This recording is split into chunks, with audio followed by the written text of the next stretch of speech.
এদিকে আবার ডক্টর ইউনূসকে পদত্যাগের চিঠি দিল জাতিসংঘ। আওয়ামী লীগের জন্য বিরাট সুখবর এলো।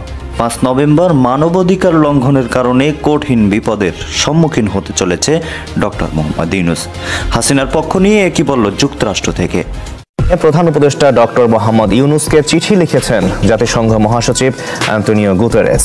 Will be crucial as Bangladesh strives to become a middle-income country and implement the 2030 Agenda for Sustainable Development. Doctor Muhammad ইউনূসের বিরুদ্ধে আইনি পদক্ষেপ ও বাংলাদেশের মানবাধিকার পরিস্থিতি নিয়ে উদ্বেগ জানিয়েছে জাতিসংঘ। আর এখানেই প্রশ্ন, তাহলে কি বাংলাদেশে কোনো নতুন সমীকরণ তৈরি হচ্ছে? বিদেশি বন্ধু আর পর্যবেক্ষক মহলের কঠিন চাপে পড়েছে ডক্টর ইউনূসের অন্তর্বর্তী সরকার। এটুকু আত্মবিশ্বাস তো থাকতে হবে এত বড় হত্যাকাণ্ডের পর যে আওয়ামী লীগ আর ভোটের জন্য কোনোদিন মানুষের কাছে দুয়ারে দুয়ারে যাইতে পারবে না। আসসালামু আলাইকুম প্রিয় দর্শক শ্রোতা, নতুন একটা ভিডিওতে জানাচ্ছি স্বাগত। আমি মাত্র পাওয়া তাজা এবং গরম খবর। জাতিসংঘের কাছে কিন্তু ডক্টর মোহাম্মদ ইউনূসকে পদত্যাগ করানোর জন্য চিঠি পাঠিয়েছে। আজকের এই ভিডিওতে বিস্তারিত এবং প্রমাণের মাধ্যমে দেখতে পারবেন কিভাবে আওয়ামী লীগ বাংলাদেশে আসতে চলেছে। প্রিয় দর্শক শ্রোতা, আজকের এই ভিডিওটি খুবই চাঞ্চল্যকর এবং ইন্টারেস্টিং। আশা রাখবো স্কিপ না করে সম্পূর্ণ দেখবেন, তাহলে সবকিছু বুঝতে পারবেন। সেই সাথে যে ভিডিওর অংশ বিশেষ দেখে ভিডিওগুলো শুরু করেছিলাম, সেই ভিডিওগুলো আপনারা বিস্তারিতের মাধ্যমে একের পর এক দেখতে পারবেন। আশা রাখবো সেই ভিডিওগুলো দেখে যাবেন। বেশি কথা না বাড়িয়ে বিস্তারিত ভিডিওতে নিয়ে যাবো। তার আগে ছোট্ট রিকোয়েস্ট, যারা এরকম ভিডিও পেতে পছন্দ করেন অবশ্যই চ্যানেল সাবস্ক্রাইব করে আমাদের সাথেই থাকবেন। চলুন তাহলে এই ভিডিওতে লাইক করে বিস্তারিত ভিডিওটি দেখে আসি মোবাইলের স্ক্রিন থেকে। আর পর্যবেক্ষক মহলের কঠিন চাপে পড়েছে ডক্টর ইউনূসের অন্তর্বর্তী সরকার। সেসব বন্ধু যারা ইউনূস সরকারকে 8 আগস্টের পর বিনা বাক্যব্যয়ে সমর্থনের ঘোষণা দিয়েছিল, মাত্র 100 দিনের মাথায় পরিস্থিতির নাটকীয় মোড় নিয়েছে। দেশের ভিতরে নানামুখী চাপের সাথে এখন যোগ হয়েছে বিদেশি বন্ধুদের চাপ। আমাদের বিশ্লেষণ হলো 5টি সুনির্দিষ্ট কারণে বিদেশি বন্ধু দেশ এবং আন্তর্জাতিক পর্যবেক্ষক সংস্থাগুলো থেকে অন্তর্বর্তী সরকারের উপর চাপ বাড়ছে। চলুন যাওয়া যাক বিশ্লেষণ। শেখ হাসিনা সরকারের পতনের পর 8 আগস্ট দায়িত্ব নিয়েছিল ডক্টর মোহাম্মদ ইউনূসের অন্তর্বর্তী সরকার। দায়িত্ব নেওয়ার পরপরই বিশ্বের পরাশক্তিগুলোর পাশাপাশি বিদেশি রাষ্ট্রগুলো ঘটা করে বলেছিল ডক্টর ইউনূসের সরকারের সাথে কাজ করতে মুখিয়ে অন্তর্বর্তী সরকারকে সব ধরনের সাহায্য করতে চাই। বিশেষ করে সেপ্টেম্বরে জাতিসংঘের সাধারণ পরিষদের অধিবেশনে গিয়ে সাইডলাইন বৈঠকগুলোতে প্রধান উপদেষ্টা বিদেশি অনেক রাষ্ট্রের কাছ থেকে নানা ধরনের প্রতিশ্রুতি পেয়েছিলেন। তারপর দেশের অস্থিতিশীল পরিস্থিতি নিয়ন্ত্রণে আনতে পারেনি সরকার। গণমাধ্যমগুলোর খবর হলো 100 দিনে মানুষের প্রত্যাশা পূরণের ধারে কাছেও নেই সরকার। এমন পরিস্থিতিতে বিদেশি বন্ধু রাষ্ট্র, দাতা গোষ্ঠী ও আন্তর্জাতিক পর্যবেক্ষক সংস্থাগুলো ইউনূস সরকারের কর্মকাণ্ডে শুধু উদ্বেগই জানায়নি, বরং ইউনূস সরকারের কাছে তারা কি চায় সেটিও স্পষ্ট করে বলে দিয়ে সংস্থাগুলোর রিপোর্ট এবং বিদেশি রাষ্ট্রের প্রতিক্রিয়াগুলো বিশ্লেষণ করলে 5টি কারণ খুঁজে পেয়েছি। প্রথম কারণ হলো আইন শৃঙ্খলা পরিস্থিতির অবনতি। 5 আগস্ট শেখ হাসিনা সরকারের পতনের পর বিনা বিচারে পিটিএ, হত্যা ও নির্যাতনের ঘটনাগুলোকে শুরুর দিকে সরকার মানুষের পুঞ্জীভূত ক্ষোভের বহিঃপ্রকাশ বলে দাবি করেছিল। কিন্তু 3 মাসেরও বেশি সময় পার হলো এ ধরনের ঘটনা পুরোপুরি বন্ধ হয়নি। সরকার দায়িত্ব নেওয়ার পর থেকে সবচেয়ে বেশি খারাপ অবস্থা আইন শৃঙ্খলা পরিস্থিতির। প্রতিদিনই চুরি, ডাকাতি, রাহাজানি ও হত্যাকাণ্ডের একাধিক ঘটনা গণমাধ্যমে প্রকাশ পাচ্ছে। কিছু ঘটনা তো রীতিমতো আতঙ্ক। উল্টো 5 থেকে 8 আগস্টের ঘটনায় স্বরাষ্ট্র মন্ত্রণালয়ের দায় মুক্তি নোটিশ বিদেশিদের কাছে ভিন্ন বার্তা পৌঁছে দেয়। এমন পরিস্থিতিতে চিন্তিত বিদেশি বন্ধু দেশ ও দাতা সংস্থাগুলো।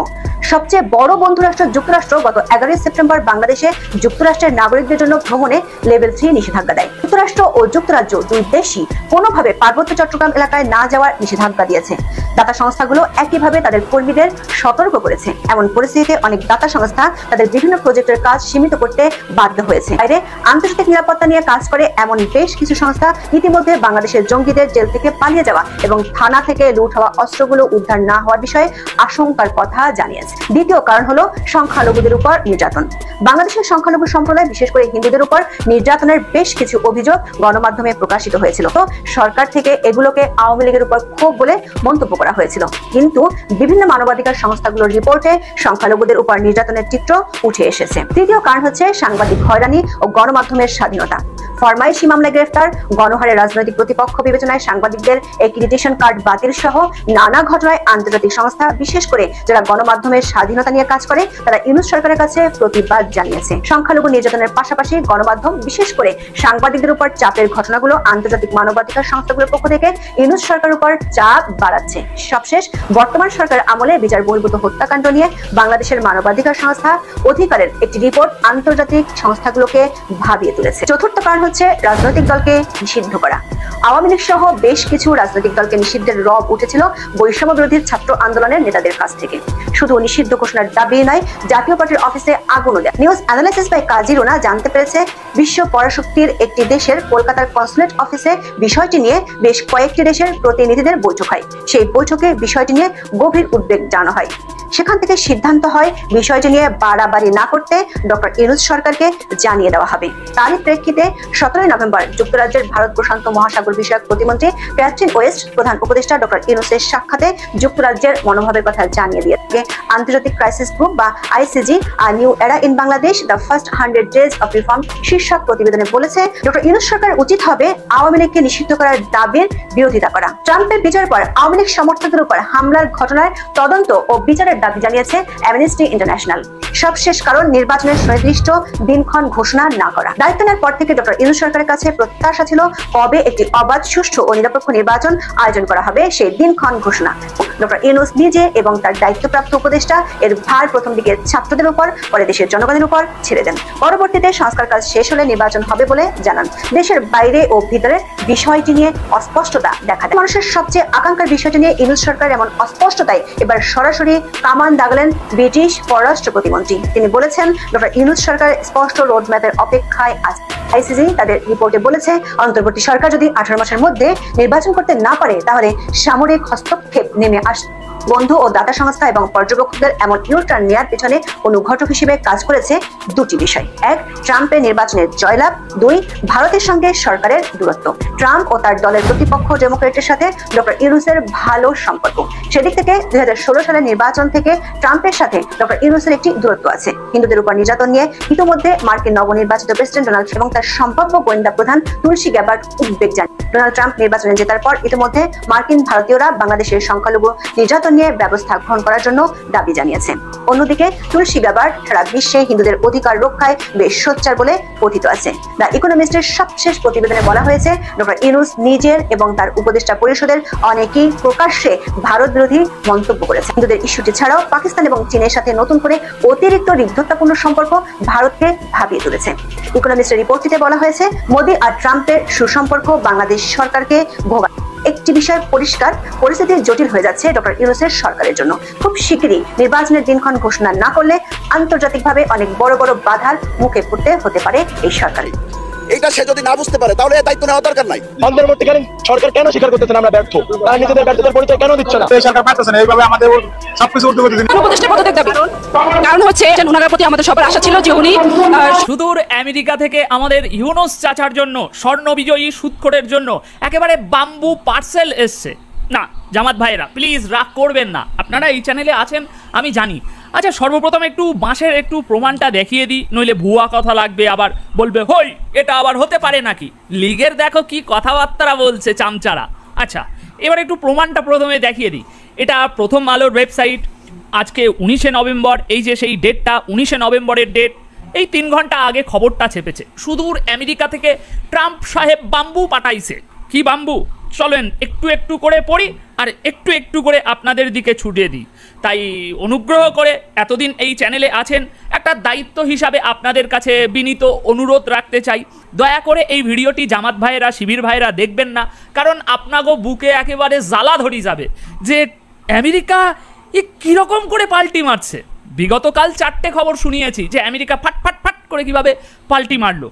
আজকের খবরটা শুনলে তো মাথায় একেবারে গুম করে বাজ পড়ার মতো হবে যে আমাদের ইউনূস সাহেবকে দেখবে কে এখন তাহলে, যে আমেরিকার মানে মদতে ম্যাটুকুলাস প্ল্যান বানিয়েছে আমাদের সুদখোর চাচা, সেই আমেরিকা এখন চাচার উপরে এরকমভাবে 360 ডিগ্রি ঘুরপাক খেয়ে যাচ্ছে। তাহলে এই আমাদের ম্যাটুকুলাস প্ল্যানের ভবিষ্যৎ কি? কারণ আমেরিকা ছাড়া তো সম্ভব নয়, জামাত ভাইরা তো একা পারবে না সব পেরে উঠতে। আচ্ছা অনেক কথা বলে ফেললাম, আসেন এবার একটু ম্যাটুকুলাস পরিকল্পনা কিভাবে আমেরিকা সেই পরিকল্পনা থেকে ঘুরে যাচ্ছে আপনাদেরকে দেখাই। প্রথমেই শিরোনাম, আওয়ামী লীগের সমাবেশে বাধা দেওয়ার প্রশ্নে যা বলল মার্কিন পররাষ্ট্র দপ্তর। মানে এই 10 তারিখের সমাবেশে যে বাধা টাধা দেওয়া হয়েছে, এটা এই বাইডেনের সময় খুবই তুচ্ছ একটা ঘটনা ছিল, কিন্তু এই তুচ্ছ ঘটনার পরও ট্রাম্প আসার পরে কিভাবে পরপর, কালকে আমি দেখিয়েছি 10 তারিখের ওই বিষয়টা নিয়ে দুবার দু জায়গা থেকে আওয়াজ দেওয়া হয়েছে আমেরিকার। এখন আবার ম্যাথু মিলার কথা বলছে। আমি তো এই সংবাদটা পড়ে অবাক যে হচ্ছেটা কি আমেরিকার পররাষ্ট্র নীতিতে। আমাদের বিএনপি, তারপরে আমাদের ইউনুস চাচার দলের বেশ কিছু বুদ্ধিজীবীরা বহু এই ট্রাম্পের জেতার আগে পর্যন্ত এবং জেতার পরও ইভেন তারা বহু বুদ্ধিজীবী আলোচনা করেছে যে না না না, আমেরিকার পররাষ্ট্রনীতি বদলায় না, ওটা যেমন থাকে তেমনই থাকবে। আচ্ছা আপনারা বলুন তো, এই যে ম্যাথু মুলার এখন বলছে যে 10 তারিখের কী কী বলেছে আমি দেখাচ্ছি, শুনলে তো রক্ত রিরি করে জ্বলে উঠবে আপনাদের, কিন্তু হঠাৎ করে এমন কেন বলছে? এতদিন ধরে এত পুলিশ হত্যা, এত নৃশংসতা, এত খুন জখম রাহাজানি 5ই আগস্টের পর থেকে হয়ে গেল, কিন্তু বাইডেন প্রশাসনের তরফ থেকে একটা কোনো এরকম স্টেটমেন্ট আসতে দেখেছেন এই 3-4 মাসে? আসেনি তো। তাহলে হঠাৎ করে এখন প্রতিদিন কিছু না কিছু স্টেটমেন্ট আসছে, কেউ একটা কিছু জিজ্ঞাসা করছে আর ঝাঁঝার ঝাঁঝার করে স্টেটমেন্ট আসছে, একেবারে ইউনুস চাচার গালে দেওয়ার মতো।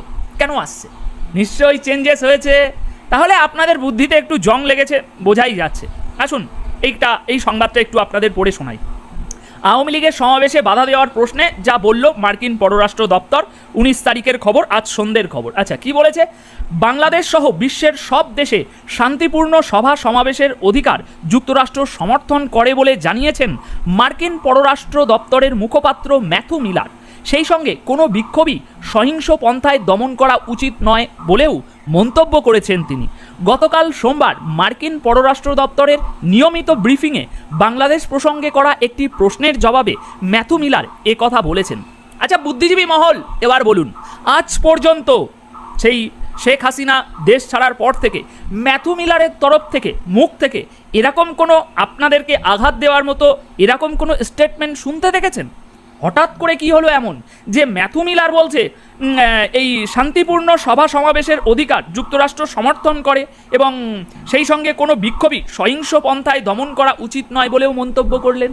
তার মানে 10 তারিখে আপনারা ঢাকায় যে কাণ্ড করেছেন, সেই আপনার মুক্তিযোদ্ধাদেরকে মেরেছেন, তারপরে মহিলাদেরকে লাঠি দিয়ে গণপিটুনি দিয়েছেন, এগুলো সবই চলে গিয়েছে ওখানে খবর। কিন্তু এই খবর নিয়ে তো আমাদের ম্যাটুকুলাস পরিকল্পনা যারা করেছে তাদের তো মুখ খোলার কথা নয়, কিন্তু মুখ খোলা হচ্ছে কেন?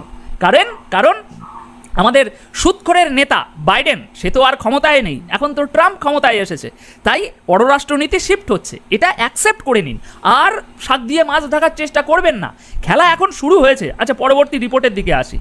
সম্প্রতি আওয়ামী লীগের এক সমাবেশে বাধা, নারী ও সংখ্যালঘু সম্প্রদায়ের লোকজনদের উপরে আক্রমণ, সাংবাদিকদের কারাগারে পাঠানো ও গণমাধ্যম কর্মীদের প্রবেশ অধিকার বাতিল করা সংক্রান্ত কিছু বিষয় নিয়ে ব্রিফিংয়ে মিলারের বক্তব্য জানতে চান এক সাংবাদিক, আরও এইসব কিছু জানতে চেয়েছে। এসব বিষয়ে বাংলাদেশের অন্তর্বর্তী সরকারের সঙ্গে মুখপাত্র মিলারের কোনো যোগাযোগ হয়েছে কিনা জানতে চেয়েছে সাংবাদিক। জবাবে মিলার বলেছেন ব্যক্তিগত পর্যায়ের কূটনৈতিক যোগাযোগের বিষয়ে এখানে কিছু বলতে চান না তিনি, তবে তারা বিশ্বের সব দেশের মতোই বাংলাদেশের সরকারকেও এটি স্পষ্ট করে দিয়েছেন, বাপরে বাপ, স্পষ্ট করে দিয়েছেন যে যুক্তরাষ্ট্র শান্তিপূর্ণ বিক্ষোভের অধিকার সমর্থন করে এবং এমন বিক্ষোভ কোনো সরকারেরই সহিংস পন্থায় দমন করা উচিত নয়। অর্থাৎ 10 তারিখে আপনারা সহিংস পন্থায় আওয়ামী লীগকে দমন করেছেন এবং ম্যাথু মিলার স্পষ্ট করে বলছে যে তাদের প্রশাসন আপনাদের এবং এরকম দমন পীড়ন কোনোভাবেই তারা সাপোর্ট করে না। এবার বুদ্ধিজীবী মহল, আমাদের তো বুদ্ধি নেই, আমরা তো আওয়ামী লীগের 2 টাকার চামচা, আমাদের কোথা থেকে বুদ্ধি আসবে? আপনারা তো ম্যাটুকুলাস পরিকল্পনা করেন, তা আপনাদের পরিকল্পনা হঠাৎ এরকম ফেল করছে কেন? আমরা তো আগেই বলেছিলাম ট্রাম্প আসলেই খেলা ঘুরবে, কারণ ট্রাম্প আর আমাদের মোদি সাহেব জিগরি দোস্ত। আপনারা তো সেটা মানতে রাজি নন, আপনারা তো আপনাদের ওইখানে গিট বেঁধে রেখেছেন, তাই না? যে আমাদের ইউনুস চাচা তার বিশাল হাতঘাত রয়েছে ক্লিন্টন ফ্যামিলির সাথে, সুতরাং আমেরিকা আমাদের। এবার খেলা বুঝতে পারছেন তো?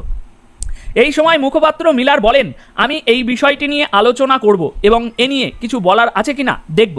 মানে কোনটা? ওই যে কূটনৈতিক যোগাযোগের মাধ্যমে অন্তর্বর্তী সরকারের সাথে এই যে 10 তারিখে যেসব হয়েছে সেসব নিয়ে যোগাযোগ করা হয়েছে কিনা। ম্যাথু মিলার বলছে আমি দেখব। গণহত্যাকারী দলগুলোর যে পরিণতি হয় বিশ্বে, সেটার এক্সাম্পল নিতে চাই, তাহলে আমরা জার্মানি তো অনেক ডেমোক্রেটিক দেশ, সেখানে তো নাৎসি পার্টির রাজনীতি করার অধিকার নেই, কিংবা মুসলিনের ফ্যাসিস্ট পার্টির তো রাজনীতি করার অধিকার নেই। এক্ষেত্রে যদি সকল পক্ষের সম্মতি পাওয়া যায় তাহলে আওয়ামী লীগকে নিষিদ্ধ করার কথা ভাবা হবে। কর্তৃত্ববাদী সরকার এমনভাবে অপরাধে জড়িয়ে পড়েছিলেন, এ ব্যাপারে কারোর কোনো দ্বিমত আপাতত দেখি না। তবে তাদের অপরাধের বিচার ভিন্নভাবে হবে। সেই অপরাধের বিচারের সাথে ওই সংগঠনের নিবন্ধন বাতিল করতে হবে এটাই সরকার মনে করে না এবং সংবিধান সমর্থন করে না। এতটুকু আত্মবিশ্বাস তো থাকতে হবে এত বড় হত্যাকাণ্ডের পর যে আওয়ামী লীগ আর ভোটের জন্য কোনোদিন মানুষের কাছে দুয়ারে দুয়ারে যাইতে পারবে না, গেলেও সেটা 10, 15, 20 বছর পরে, এবং সেটা শেখ হাসিনা, শেখ পরিবারের বাইরের যে কেউ অন্য কেউ এসে হয়তো যখন আওয়ামী লীগের হাল ধরবে।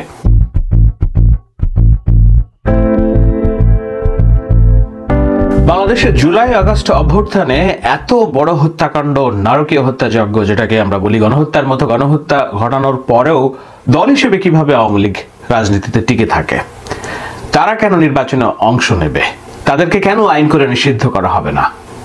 এটি একটি যৌক্তিক প্রশ্ন, অবশ্যই যৌক্তিক প্রশ্ন। সেই যৌক্তিক প্রশ্ন আছে বলেই এত মানুষের ক্ষোভ যে সেটি কেন করা হচ্ছে না, এবং সেই ক্ষোভের দায় পড়ছে যে মূলত বিএনপির উপরে, সবচেয়ে বড় রাজনৈতিক দল। কেন দায় পড়ছে? কেননা তারা কোনো রাজনৈতিক দল নিষিদ্ধের বিপক্ষে। তাই বলে এত বড় হত্যাকাণ্ডের পরও আওয়ামী লীগের সাথে তারা রাজনীতি করতে চায়। তাদের কি শিক্ষা হয়নি যে না, আওয়ামী লীগ রাজনীতিতে থাকলে কিভাবে গণতন্ত্র হত্যা করে, ভোটাধিকার লুণ্ঠন করে? তারা কি শিক্ষা নেবে না? এইসব প্রশ্ন আছে। আমি প্রশ্নটা বিএনপির কাছে করছি, কিন্তু তারপরেও যে বিষয়টি আলোচনা করার দরকার সেটি হলো, রাজনৈতিক দল হিসেবে আওয়ামী লীগকে নিষিদ্ধ করলেই কি সব সমস্যার সমাধান হয়ে যাবে? আপনি ঘরের সমস্ত দুয়ার বন্ধ করলেন, কিংবা আপনি ভূতটাকে মেরে ফেলে নদীতে ফেলে দিলেন, তারপরেও কি ভূত রাতের আধারে আপনার ঘাড়ে উপর চেপে বসবে কিনা, এই ভয় মুক্ত জীবনযাপন আপনি করতে পারবেন কিনা? নিষিদ্ধ করলেই যদি বাংলাদেশের রাজনীতি থেকে কোনো দল মতের প্রভাব নিষিদ্ধ হয়ে যেত, মরে যেত, কবরে যেত, তাহলে জামায়াতে ইসলামী 4 বার নিষিদ্ধ হওয়ার পরেও কেন এখনো বাংলাদেশের রাজনীতিতে অন্যতম ডমিনেন্ট ফ্যাক্টর হিসেবে টিকে আছে? আপনারা বলবেন জামায়াতে ইসলামী নিষিদ্ধ হয় নাই, ঠিক আছে, জার্মানিতে নাজি পার্টি তো নিষিদ্ধ হয়েছে, তারা তো রাজনীতি করতে পারে না। নাজি পার্টি নিষিদ্ধ করা গেলে আওয়ামী লীগকে কেন নিষিদ্ধ করা যাবে না? জার্মানির নাজি পার্টি আর জামাত ইসলাম অথবা আওয়ামী লীগের অপরাধ একই রকম কিনা? নানান প্রশ্ন আছে এসব, তাই তো? আমি এসব প্রশ্নের উত্তর দিব এবং সাথে আমারও মতামত দিব। আজকের আওয়ামী লীগের রাজনীতি নিষিদ্ধ করা নিয়ে যে রাজনীতি হচ্ছে, তো এখনো একই লুপহোল তৈরি হবে কিনা? আমি আওয়ামী লীগ নিষিদ্ধ করে দিব। নিষিদ্ধ করব, কিসের প্রক্রিয়া করব? আওয়ামী লীগ যারা বিশ্বাস করে, আওয়ামী লীগের যারা ইমান আছে যাদের, তাদেরকে আমি কিভাবে ডিল করবো? তারা তো আমার সোসাইটিতে আছে, তারা তো নাগরিক।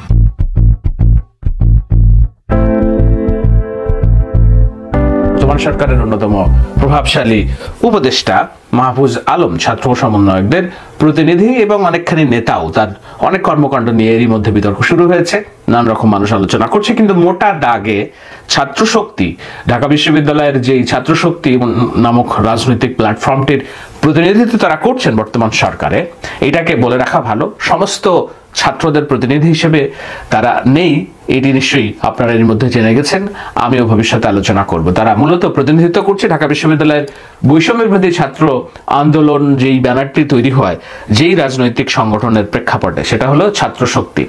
ছাত্র শক্তির প্রতিনিধি হিসেবে মাহফুজ আলম গুরুত্বপূর্ণ ভূমিকা সরকারের নিচ্ছেন, অনেক সিদ্ধান্ত নিচ্ছেন, কোথায় নিয়োগ হবে কার, কে কোথায় বসবে, রাষ্ট্র কিভাবে চলবে, তাদের নতুন রাজনৈতিক প্ল্যাটফর্ম কেমন হবে। সেই মাহফুজ আলম 4 সেপ্টেম্বর ঢাকায় জনপরিসরের দেওয়া একটি ভাষণে আওয়ামী লীগের রাজনীতি নিষিদ্ধ করা নিয়ে কি বক্তব্য দিয়েছিলেন? আপনারা শুনেছিলেন কিনা? না শুনলে একটু শুনুন, চলুন।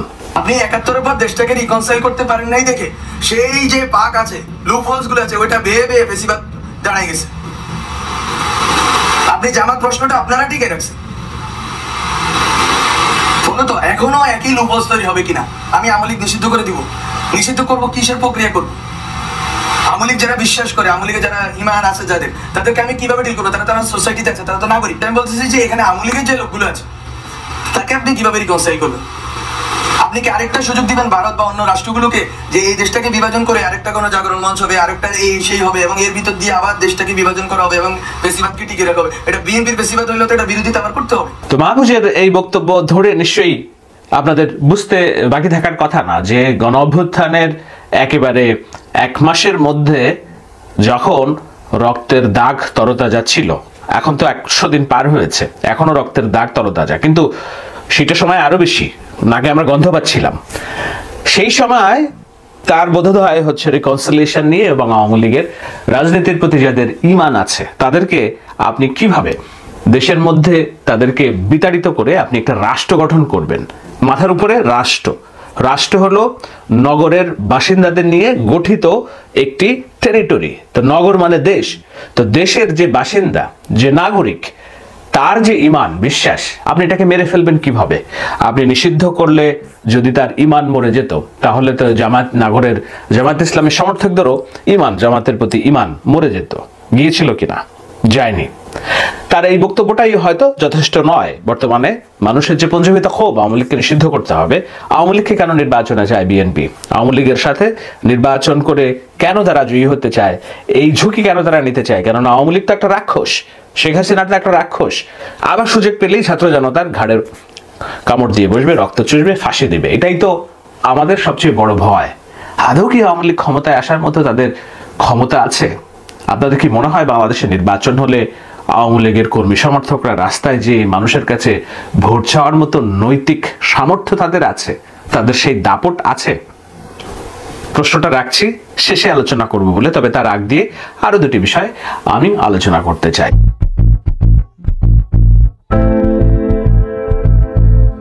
27 আগস্টের খবর নিশ্চয়ই আপনারা দেখেছিলেন, কেউ দেখেননি, ভুলে গিয়েছিলেন কিংবা ভুলে গিয়েছেন। আমি একটু মনে করিয়ে দেই। রাষ্ট্রীয় অ্যাটর্নি জেনারেলের কাছে প্রশ্ন করা হয়েছিল আওয়ামী লীগ নিষিদ্ধ করার পথে হাঁটছে কিনা সরকার।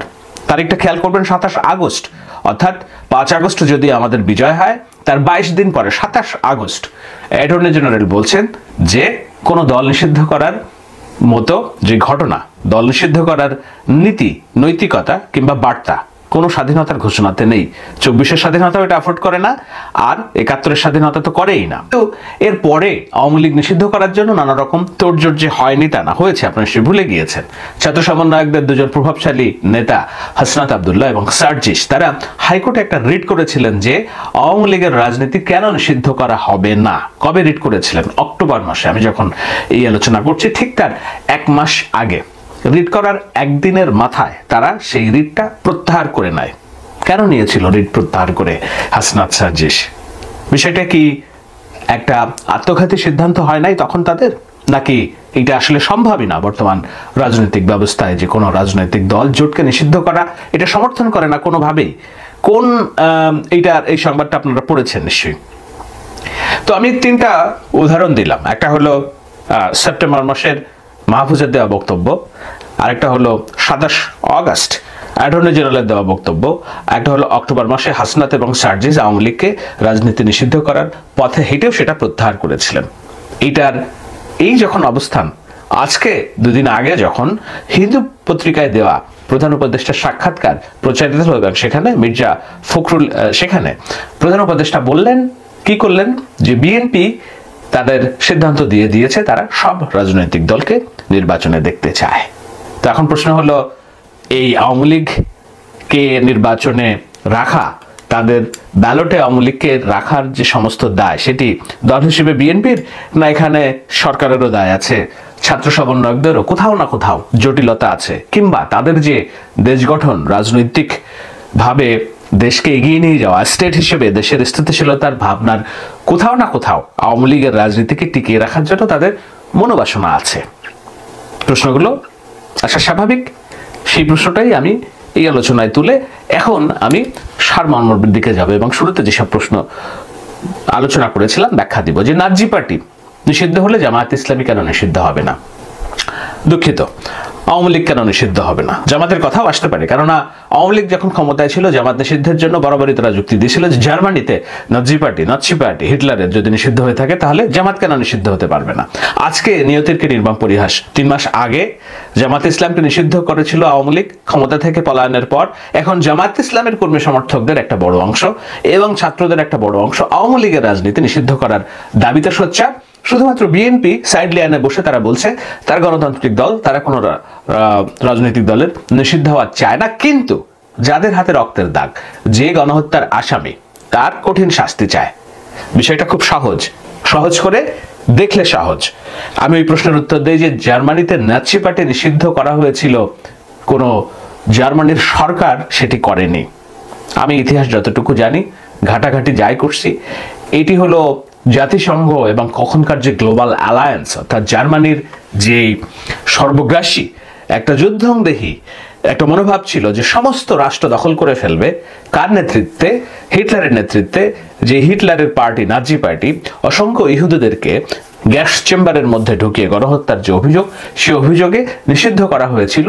কাদের দ্বারা নিষিদ্ধ করা হয়েছিল? পশ্চিমা দেশগুলোর চাপে, যুক্তরাষ্ট্র এবং মিত্রশক্তি তাদের চাপে তারাই করেছিল। রাষ্ট্রীয়ভাবে জাতিসংঘের মাধ্যমে প্রস্তাব উঠিয়ে তারা অভ্যন্তরীণ চাপ সৃষ্টি করে। তো আওয়ামী লীগের এই যে হত্যাকাণ্ড আর দ্বিতীয় বিশ্বযুদ্ধে জার্মানির নাজি পার্টির হত্যাকাণ্ড আপনি সমান হিসেবে দেখবেন কিনা? আপনি দেখতে পারেন, আমি দেখতে পারি। আমাদের দায়ের কারণে, আমাদের ইমোশনের কারণে বহির্বিশ্বকে আপনি বোঝাতে পারবেন কিনা যে আওয়ামী লীগ একটা নাজি পার্টির মতোই অপরাধ করেছে? অনেক তিতা কথা, কিন্তু এটা বাস্তব। আপনি যখন আইনি প্রক্রিয়ায় যাবেন তখন আপনাকে এগুলো প্রমাণ করতেই হবে। তো আপনি যেতে পারেন কিভাবে? নিষিদ্ধ করতে পারেন সরাসরি, যে নির্বাহী আদেশ দিয়ে। কিন্তু নিষিদ্ধ হলেই কি রাজনীতি মতবাদ নিষিদ্ধ থাকে কিনা? তারা যে আরেকটি রাজনৈতিক দল যখন করতে যাবে তখন আপনি বাধা দেবেন কিভাবে? আপনি যদি বাধা দেন তখন তো সেটা মৌলিক মানবাধিকারের পরিপন্থী। রাষ্ট্র গঠনের যেসব ধারা বিশ্বব্যাপী স্বীকৃত, আপনি সেই ধারাগুলোকে অস্বীকার করবেন, তখন আপনি আর একটা সিভিল সভ্য রাষ্ট্র থাকবেন না, আপনাকে অসভ্য রাষ্ট্র হিসেবে গণ্য করা হবে। আর অসভ্য রাষ্ট্রের গণ্য করা হলেই আপনি প্রতি পদে পদে যে পিছিয়ে যাবেন, আপনার তখন আর দেশ গঠন হবে না, রাষ্ট্র গঠন হবে না। আপনি তখন গৃহযুদ্ধের মধ্যে লিপ্ত থাকবেন। আপনি গৃহযুদ্ধের মধ্যে লিপ্ত থাকবেন না যে বস্তিবাসীর যেই মানুষটি 400 টাকা আলু কেজি কিনে খেতে পারছে না বলে আত্মহত্যার জন্য প্রস্তুতি নিচ্ছে, তার জীবন গঠনের জন্য চেষ্টা করবেন? নাকি গার্মেন্টসের যে শ্রমিক সামান্য গার্মেন্টসে কাজ করে তার বাচ্চাকে লেখাপড়া করার জন্য যুদ্ধে অংশগ্রহণ করেছে, আপনি তার সেই স্বপ্নকে নস্যাৎ করে তাকে আত্মহত্যার পথে ঠেলে দিবেন? নাকি বিশ্ববিদ্যালয়ে যে তরুণ বৈষম্যহীন রাষ্ট্র ব্যবস্থায় একটি চাকরি পাওয়ার নিশ্চয়তা পাওয়ার জন্য যুদ্ধ করেছিল, নিজের জীবন দিতে প্রস্তুত ছিল, তার জন্য চাকরির বাজার সম্প্রসারণ না করে আপনি দেশকে একটি গৃহযুদ্ধ উন্মাদনার মধ্যে রাখবেন? আপনার লক্ষ্য কোনটা? রাষ্ট্রের স্ট্যাবিলিটি, স্থায়িত্ব, নাকি অস্থিরতা, গৃহযুদ্ধ পরিস্থিতি?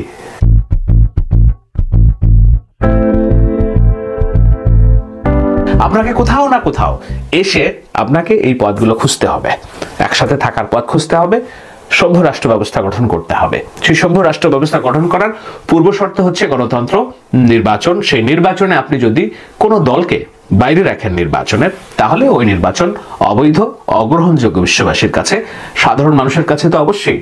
যেই কারণে 2014 সালের নির্বাচন গ্রহণযোগ্য নয়, যেই কারণে 2018 সালের নির্বাচন গ্রহণযোগ্য নয়, যেই কারণে 2024 সালের নির্বাচন গ্রহণযোগ্য হয়নি মানুষের কাছে বলেই মানুষ ফুঁসে উঠে রাস্তায় নেমে সে প্রতিবাদ করে সরকারকে উৎখাত করেছে। ঠিক এমন ভাবে এরকম একটি একপাক্ষিক নির্বাচন কেন মেনে নিবে দল হিসেবে বিএনপি? প্রথম কথা। দ্বিতীয় কথা, যদি আওয়ামী লীগ তার শীর্ষ নেতৃত্ব শেখ হাসিনা, শেখ পরিবারের প্রত্যেক সদস্যের যদি ফাঁসি হয় কিংবা সর্বোচ্চ কারাদণ্ড হয় এবং নিয়ম হয়, তাদের দোষ সন্দেহাতীতভাবে প্রমাণিত যে তারা গণহত্যা এবং সরকার পরিচালনায় মানুষ হত্যার রক্তের দাগ, তারা রাজনীতি করতে পারবে না। একবার ভাবুন তো, শেখ পরিবারের বাইরে অন্য যেই থাকুক আওয়ামী লীগের লিডারশিপে এবং এত গণহত্যার পরে, এত জনধিকৃতির পরে, তারা কি রাস্তায়, মাঠে, ব্যালটে যদি তাদের নাম থেকেও থাকে, তারা কি মানুষের কাছে ভোট চাইতে যেতে পারবে? কোন মুখে? নাকি মানুষ পাড়ায় মহল্লায় তাদেরকে ঝাড়ু নিয়ে মিছিল করে তাদেরকে বের করে দিবে এলাকা থেকে, মহল্লা থেকে? এতটুকু আত্মবিশ্বাস তো থাকতে হবে এত বড় হত্যাকাণ্ডের পর যে আওয়ামী লীগ আর ভোটের জন্য কোনোদিন মানুষের কাছে দুয়ারে দুয়ারে যাইতে পারবে না। গেলেও সেটা 10, 15, 20 বছর পরে, এবং সেটা শেখ হাসিনা, শেখ পরিবারের বাইরের যে কেউ, অন্য কেউ এসে হয়তো যখন আওয়ামী লীগের হাল ধরবে। আর তৃতীয় যুক্তি, বিএনপি কেন ভোটে আওয়ামী লীগকে চায়? এই কারণে চায় যে যদি ব্যালটে নৌকা থাকে, শেখ হাসিনা জয় ছাড়াও যদি নৌকা থাকে, তাহলে জামায়াত ইসলামী নামক যে ভোট, সেই ভোট তখন আর বিএনপির সাথে তারা লড়াই করে পাল্লা দিয়ে আলাদা নির্বাচন করার স্বপ্ন দেখবে না। তারা তখন মাঠে আলাদা নির্বাচন করলেও ভোট ধানের শীর্ষে দিবে তাদের নিজেদের অস্তিত্ব রক্ষার জন্য। এটি হলো বিএনপির রাজনীতি। বিএনপি রাজনীতি তারা করছে, রাজনৈতিক দল হিসেবে করবে। আমরা বসে থাকবো কিনা? আমরা আওয়ামী লীগের শাস্তি চাই কিনা? আমরা গণহত্যার স্পষ্ট মদতদাতা হিসেবে শেখ হাসিনা ও শেখ পরিবারকে সারা জীবন যেন আওয়ামী লীগের রাজনীতির বাইরে থাকে, তারা কোনোদিন আর এই লিডারশিপ, মাফিয়াতন্ত্র, মাফিয়া গ্যাং লিডার হিসেবে এই দলের পদে হাল না ধরতে পারে, সেই বিষয়ে আইন করতে সচেষ্ট হব কিনা? যদি প্রশ্ন হয় ইয়েস, আমরা গণহত্যার প্রকাশ্য যার ইন্ধন আছে, হাত আছে, নির্দেশ আছে, তাকে শাস্তি দিব। কিন্তু দল হিসেবে কাউকে আমরা নিষিদ্ধ করব না। আমরা উদার রাজনীতির চর্চা করতে চাই। আওয়ামী লীগের প্রতি যাদের ঈমান আছে তাদের রাজনীতি করার সুযোগ আমরা রাখতে চাই। এই সভ্য রাজনীতির যদি চিন্তা আমরা করতে থাকি তাহলে অবশ্যই আমাদের দাবি তুলতে হবে যে শেখ হাসিনার বিচার চাই, শেখ পরিবারের বিচার চাই, যারা শীর্ষ মন্ত্রী গণহত্যার নির্দেশ দিয়েছে, পুলিশ, তাদের বিচার চাই, যেন তারা তাদের জীবদ্দশায় আর কোনোদিন রাজনীতির ধারে কাছে না ঘেঁষতে পারে, কোনো দলের হাল না ধরতে পারে। তাহলে অনেকখানি আমার মনে হয় যে আমরা সভ্য রাজনীতিটাও যেমন করতে পারবো, বহির্বিশ্বে আমাদের গণতান্ত্রিক রীতিনীতিও যেমন প্রতিষ্ঠিত রাখতে পারবো, তেমনি ভোটের মাধ্যমে আওয়ামী লীগকে সারা জীবনের জন্য নাঙ্গা করে অন্তত 10 থেকে 20 নম্বর দল হিসেবে টিকিয়ে রাখতে পারবো। ততদিনে একটা নতুন রাজনৈতিক শক্তি বাংলাদেশে জন্ম নেবে, গঠন করবে, যে আলোচনা আমি একদিন আগে করেছি। আশা করি এই আলোচনার মধ্যে থেকে একটা বিষয় আপনারা বুঝতে পেরেছেন যে বাস্তবতা কোথায় আর কোন পথে আমরা আগাচ্ছি। শেষ করব একটা যুক্তি দিয়ে যে বিএনপির প্রতি দোষ চাপিয়ে ডক্টর ইউনূস যে ফায়দাটা নিতে চাইলেন অথবা ছাত্র সমন্বয়কদের পরামর্শে যদি যেটা করে থাকেন সেটা খুব একটা ভালো হয়নি। এখনো সময় আছে, যদি দল হিসেবে আওয়ামী লীগকে আপনারা নিষিদ্ধ করতে চান, যদি চানই, সত্যিই চান, তাহলে গণভোটের ডাক দিন, মানুষ সিদ্ধান্ত দিক।